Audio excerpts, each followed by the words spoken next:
আমাদের এলাকার অনেক হুজুর জর্দা খান, খিতাল লাগি খান। আপনারা ইতা বালা না, ইতা সারি দাও। জর্দা খাওয়া কি জায়েজ? আপনার মতামত কি? ডক্টর জাকির নায়েকের লেকচার শুনেছিলাম জর্দা তামাক খাওয়া যাবে না, আপনার মতামত জানতে চাই। জি, ডক্টর জাকির নায়েক ঠিকই বলেছেন, জর্দা তামাক খাওয়া যাবে না।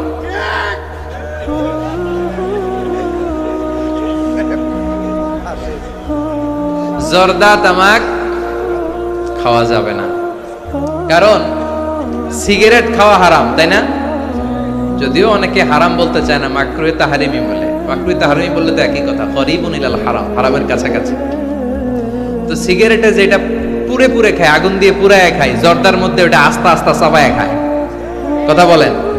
তো সিগারেট যদি হারাম হয়, জর্দা তো আরো আগে হারাম। এই জর্দা, সিগারেট এগুলোর সাথে মুসলমানের সম্পর্ক নাই। এই সিগারেটের যে ধোঁয়া, এটা জাহান্নামের আলামত। ধোঁয়া পাওয়া যাবে কই? কথা কয় না। জাহান্নামে থাকবে আগুন। সিগারেট খেতে কি লাগে? আগুন খায়, আগুন পেটের ভিতরে ঢুকায়, আছে না নাই? পৃথিবীতে সিগারেটটা এমন একটা খাবার, এই একটা খাবারই শুধু টয়লেটে বসে খাওয়া যায়। কথা খুব কা, তাই না?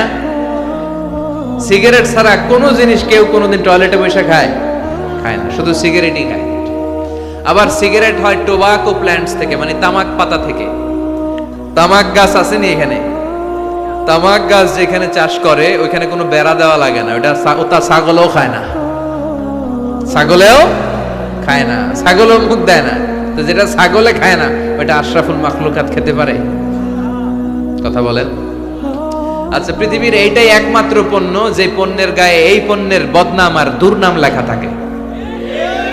এটার গায়ে লেখা থাকে স্মোকিং কজেস ক্যান্সার, ধূমপান কর্কট রোগের কারণ, ধূমপান করলে ক্যান্সার রোগ হয়, আছে না নাই? আচ্ছা, কোন চকলেটের গায়ে যদি লেখা থাকে এই চকলেট খাওয়া মাত্রই ডায়রিয়া হয়, খাইবেন? কমু তোরটা তুই খা, তোর ডায়রিয়া হোক। কথা বলেন। কেউ খাবো না, কারণ এইটার বদনাম লেখা এটার গায়ে, খামু কেন? কিন্তু সিগারেটের মধ্যে বদনাম লেখা থাকা সত্ত্বেও মানুষ ধোয়া করে খায়, আর জর্দার মধ্যে এটা আস্তা খায়। এই জন্য সিগারেটও খাওয়া যাবে না, জর্দাও খাওয়া যাবে। কোন আলিম যদি খান, এটা ঠিক না। ওই ভাইকে বলবো আপনি ছেড়ে দেন, আস্তে আস্তে অভ্যাস করেন, পারবেন। একবারে ছাড়া যায় না। কথা বলেন। অনেক দিনের অভ্যাস। যে বেটা প্রতিদিন 10টা গোল্ড লিফ খায়, কয়টা? আরে কালকে যদি ছাড়তেই হবে, ওকে আমার মাইরা ফেলাম, আমি মরে যাব, তারপরে ছাড়তে পারবো না। ওরে খাইতে দিতে হবে। কি দিতে হবে? ওরে কমায় কমায় খাইতে দিতে হবে। ওরে বলতে হবে কালকে থেকে 9টা করে খান। কয়টা করে? যে 10টা খায়, ওর 9টা খেলে চলবে না? চলবে। পরের সপ্তাহে 8টা করে খান, এরপরে সপ্তাহে 7টা। ওরে খাইতে দিতে হবে কয়েক মাস, তারপরে 5টা, এরপরে 2টা। যেই সপ্তাহে ও 2টা করে খায় অভ্যস্ত, এরপরের সপ্তাহে একটাও খাইতে পারবে, ঠিক কিনা? যেই সপ্তাহে ও 1টা করে খাইলেও চলে, এরপরের সপ্তাহে না খাইলেও চলে। কথা বলেন।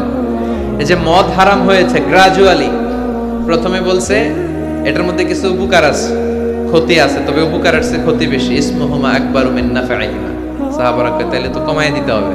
সাহাবারাও মদ খাইতো, ওমরে ফারুক মদ খেতেন, মদ খাওয়ার রাজা ছিলেন উনি।